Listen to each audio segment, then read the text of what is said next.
आज है 26 अगस्त और शुरुआत करते हैं आज की कुछ अहम खबरों से। बेंजामिन नेतन्याहू जो इजराइल के प्राइम मिनिस्टर हैं, उन्होंने ईरान के ऊपर बहुत संगीन इल्ज़ाम लगाए हैं। उन्होंने कहा है कि ईरान ने उनके एक बेटे को मारने की कोशिश करा है।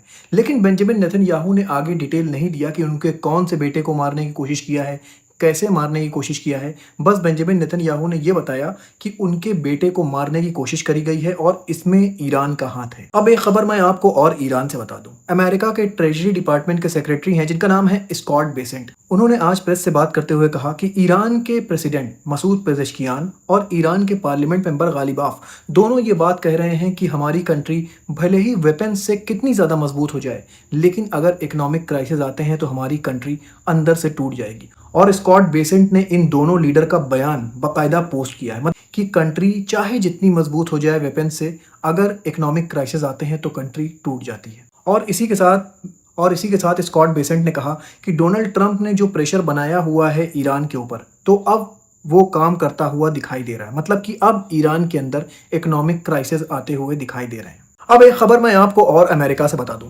जब से ईरान और अमेरिका की वॉर हुई है, तब से अमेरिका को दुनिया ने सीरियसली लेना बंद कर दिया है। और इसका एक बेहतरीन एग्जाम्पल आज निकल कर सामने आ रहा है। कनाडा ने अमेरिका के लगभग 700 प्रोडक्ट के ऊपर 50% टैरिफ लगा दिया है। अभी कल डोनाल्ड ट्रंप का एक बयान आया था जिसमें डोनाल्ड ट्रंप ने कहा था कि हम कनाडा के ऊपर लगभग 50% टैरिफ लगाने वाले हैं। जितने उनके ऑटोमोबाइल्स के पार्ट हैं, जो ट्रकें आती हैं, जो कार्स आती हैं कनाडा से, उनके ऊपर हम लगभग 50% से ज़्यादा टैरिफ लगा देंगे 1 जनवरी 2027 से।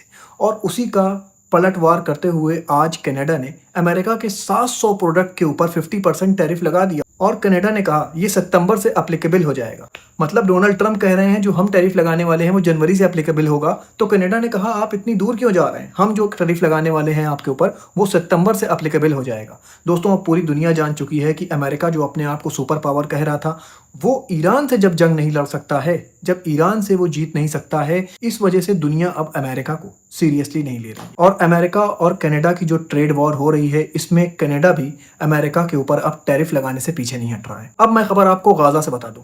दोस्तों, गाजा की जो फैसिलिटी है उसने बहुत मुश्किल के साथ एक छोटा सा डेस्टिलेशन प्लांट बनाया था, जिसमें क्या होता है कि समुद्र के पानी को जो खारा पानी होता है उसको साफ करके पीने लायक बनाया जाता है। और इस पानी को जो गाजा के लोग कई महीनों से पानी की दिक्कत से जूझ रहे हैं, तो उनके घरों में ये पानी सप्लाई करा जाना था। लेकिन अभी कुछ ही दिन बचे थे कि इस प्लांट को शुरू होना था। आज इजराइल ने इस प्लांट पर अटैक करके इसको पूरी तरह से तबाह कर दिया। बताया ये जा रहा है कि गाजा के अंदर पानी के क्राइसिस कई महीनों से हैं और ये जो डिस्टिलेशन प्लांट छोटा सा बनाया था गाजा के लोगों ने, बताया ये जा रहा था कि ये हो सकता था कि गाजा के लोगों की पानी की दिक्कत जो थी उसको ये सॉल्व कर सकता था। लेकिन इजराइल ने आज अटैक करके इस डिस्टिलेशन प्लांट को पूरी तरह से तबाह कर दिया। बताया ये जा रहा है इसी अटैक में गाजा के अंदर एक बहुत पुरानी एक मस्जिद थी, उसको भी निशाना बना के उसको भी तबाह कर दिया है। दोस्तों, इजराइल का सिर्फ एक मोटो है और वो ये कि किसी भी तरह गाजा को खाली करा लें। नेतन्याहू के इलेक्शन से पहले अगर ये हो जाता है तो नेतन्याहू को एक बहुत बड़ी बढ़त मिलेगी। वो कहेंगे कि देखिए हमारी जो टाइम पीरियड था उसी टाइम पीरियड में हमने गाज़ा को खाली करा लिया। और अगर नेतन्याहू गाज़ा को खाली नहीं करा पाते हैं और इसी बीच इलेक्शन आ जाता है तो नेतन्याहू ये इलेक्शन जीत नहीं पाएंगे, क्योंकि इजराइल में भी अब ये बातें होने लगी हैं कि नेतन्याहू ने इतना पैसा खर्चा किया, इतना बम गिराया गाज़ा के अंदर, लेकिन अभी भी गाज़ा के लोग गाज़ा के अंदर मौजूद हैं। इजराइल के लोगों को जो बसाने की बात करी गई थी गाज़ा के अंदर, वो बात अभी कंप्लीट नहीं हो पाई है। वेस्ट बैंक में भी अभी सेटलमेंट की जो बात करी थी वो सेटलमेंट अभी नहीं हो पाया है। तो ये जो पूरी पॉलिसी है नेतन्याहू गवर्नमेंट की, इसको जो अपोजिशन पार्टी है इजराइल की वो एज अ फेलियर देख रही है। इसी वजह से बेंजामिन नेतन्याहू चाह रहे हैं कि जल्द से जल्द गाज़ा के ऊपर तेज मिलिट्री स्ट्राइक करके जो गाज़ा के लोग हैं उनको बाहर निकाला जाए। लेकिन दोस्तों, गाज़ा के लोग, जैसे मैंने आपको पहले भी बताया, एक अलग ही मिट्टी के बने हुए हैं। वो अपनी ज़मीन छोड़कर जाने को तैयार नहीं है। खबर आपको पाकिस्तान से बता दूं।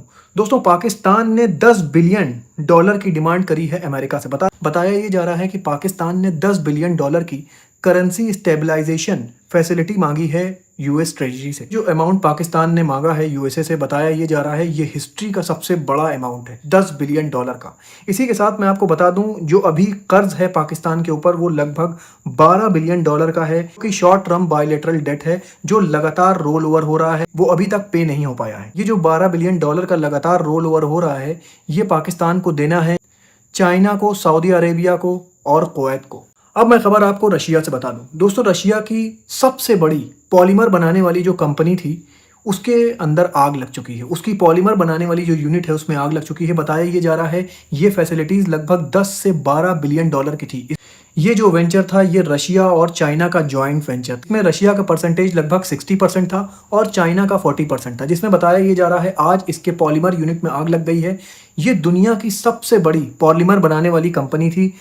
अभी तक की रिपोर्ट के हिसाब से 3 वर्कर इसके अंदर मारे जा चुके हैं, 150 वर्कर घायल हैं और बताया ये जा रहा है ये फैसिलिटीज़ इतनी बड़ी थी कि ये 2.7 मिलियन टन्स ऑफ पॉलीमर बना सकती थी एनुअली। इतनी बड़ी पॉलीमर बनाने वाली कंपनी अभी दुनिया में मौजूद नहीं है। लेकिन रशिया की इस फैसिलिटीज़ पर आग कैसे लगी अभी ये खुलकर सामने नहीं आया है। अभी कोई एक्सटर्नल हमलों की बात भी सामने नहीं आई है। लेकिन मैं आपको बता दूं ये फैसिलिटी यूक्रेन से 6000 किलोमीटर दूर है। अब मैं दोस्तों आपको वेदर रिपोर्ट बता दूं। फ्रांस में जो टॉर्नेडो आया था उसने काफ़ी ज़्यादा तबाही मचाई है फ्रांस के इस विलेज में, जिसमें बताया ये जा रहा है कि लगभग 39 लोग घायल हैं और कुछ लोगों के मिसिंग होने की खबर है। देखिए मैं आपकी स्क्रीन पर इस टॉर्नेडो की कुछ विजुअल्स दिखा रहा हूँ। दोस्तों ऐसे ही खबरें लेकर मैं आपके पास आता रहूँगा। अपना बहुत ख्याल रखिए और मुझे भी अपनी दुआओं में याद रखिए।